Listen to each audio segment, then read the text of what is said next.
storm dumped anywhere between 4 and 8 inches of rain over the entire county. That's a lot of rain. We were lucky in the fact that the ground wasn't overly saturated already like it was during Tropical Storm Lee. It was saturated. What's that? It was saturated. During Tropical Storm Lee. And here. Not enough to cause the flooding that we saw in Tropical Storm Lee. What's that? Or when Agnes was. Or when Agnes, yeah. Only us old folks Yeah, I remember know. that. It shows my age, but I remember that one most definitely. Yeah. Bob wasn't born. I was gonna Probably say. not. Probably not. What year was that? 70? 72. 72. Okay. No, I was not. Oh my God, are you kidding me? Before us. Yeah. But we had a large number of localized flooding events, which we see frequently during. But these you heard types of Grandpa rains. talk about Agnes. I've heard the stories, I've seen the pictures. Swatara Creek is projected to crest at about 17 feet, maybe a little bit over that, which is right where it is right now. So what we're seeing right now is about as bad as it's going to get. And at this point, we've received, in my office, no reports of any actual infrastructure damage. We've started the coordination process with all local officials to collect those reports. But at this point, there hasn't been anything reported to us, which is a good thing. Normally, we would have a lot already on the list if there was a real significant problem happening in the county. Most of the events that happened last night, which were those localized flooded roads, some light water rescue situations, and tree down power outage type calls were handled by local first responders without any issue or request for additional support. First Energy still has about 900 customers out in the county. Most of those are in Swatara or Cornwall Borough, and most of those are caused by trees down, taking out the power lines. That's, for context perspective, that's about 1.5% of their customer base in Lebanon County. So until I have something to pass on from a damage or impact level, I'm not going to recommend that we sign a disaster declaration, because the point of that at this stage would be to validate the severity of the event and make sure that we can get funding.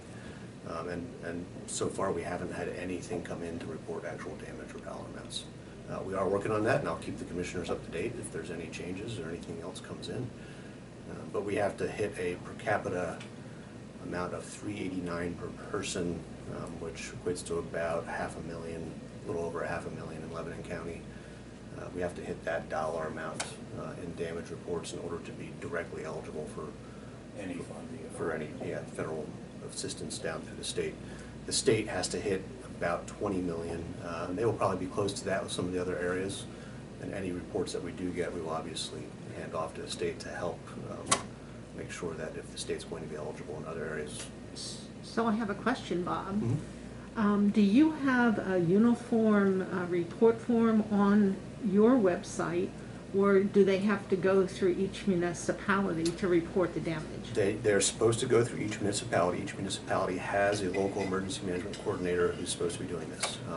If there is somebody who's having a difficult time getting that information, finding out that process, they can call us directly and we will help them with it.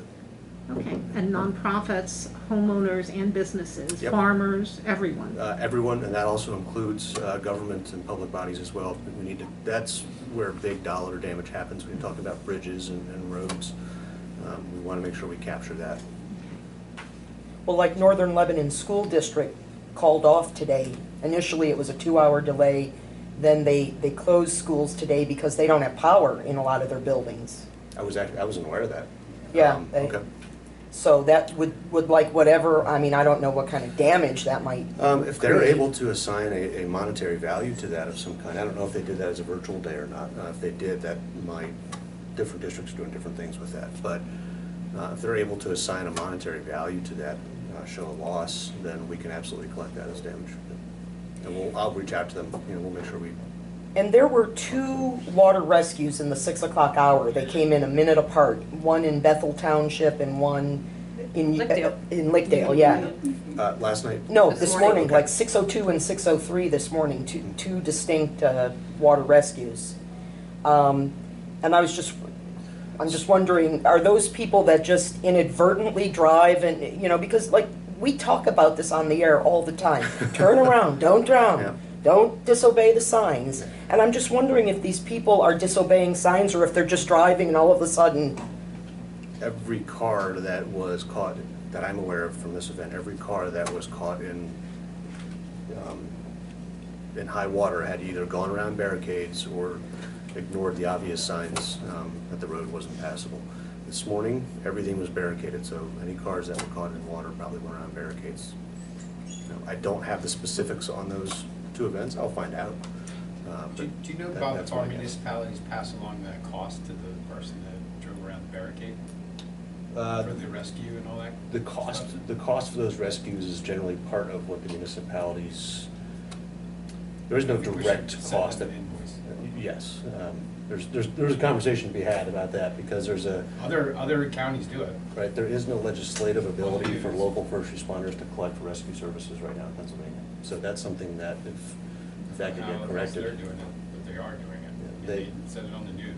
Like, we'll be sending invoice. they have the ability to invoice. The big question comes. Oh, so you have to really pay. Okay. well, and the police I'll say do, no and the now. police do cite them. Yeah, they That- do that's a cite- yes. That Yep. is happening. And that's disobeying traffic control devices, and that's, I believe that's what they will cite them with. Yeah, if the road is closed, or there's somebody there, fire, police, or law enforcement officer directing you not to go, and you do, that's against the law. Do you know what the, maybe you don't have this information, but what is the fine? I had no idea. I was just curious. Sometimes hitting the pocketbook, if people know that and it's not safe, it might stop a few more people from going through the water.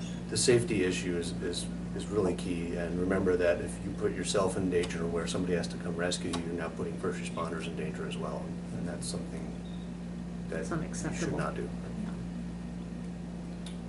Okay, any other questions for Director of Emergency Services? Well, thank you for joining us and As Glad I made it. usual, Giving Bob, us that you're update.